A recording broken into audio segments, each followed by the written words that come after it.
Imagine that one of your team members, or like we call them elsewhere, a resource, finds that something in the project is technically not feasible.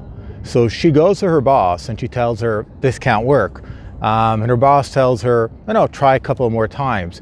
The dev lead, that boss, she goes to her director and tells her, this will never work, but we're going to try a few more experiments. And the director tells her, great, do that. Now, the director, she goes to her boss, the vice president, and she tells the vice president, this might not work. And the vice president says, well, do what needs to be done. The vice president, she goes to the senior vice president and tells her, I'm not so sure if it's going to work. The senior vice president hears, it might work. So the senior vice president goes to the CEO and she tells her, it seems that it might not work. The CEO hears, well, it's going to work. Now the CEO goes to the board member and says, it's going to work. Wow, we're going to succeed.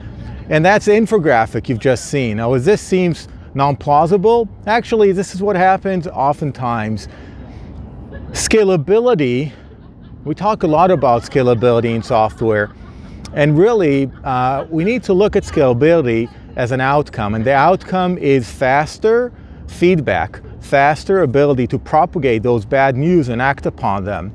So when I talk about scalability, I talk about simplicity, I talk about soakability as patterns that make or break agile transformation. I talk about scalability from the perspective of how fast can create a flow network that aggregates, permeates, and propagates these bad news upstairs, downstairs, so we're much faster in our ability to act upon them. That's what Netflix has been doing with Chaos Monkey. That's what Google is doing. That's what all those digital age software companies are doing nowadays. So stay tuned. I talk a lot about simplicity, soakability, and scalability in my quest for business agility. I'm going to speak on it in Lean Agile Ireland and a few other places in 2020 and 2021.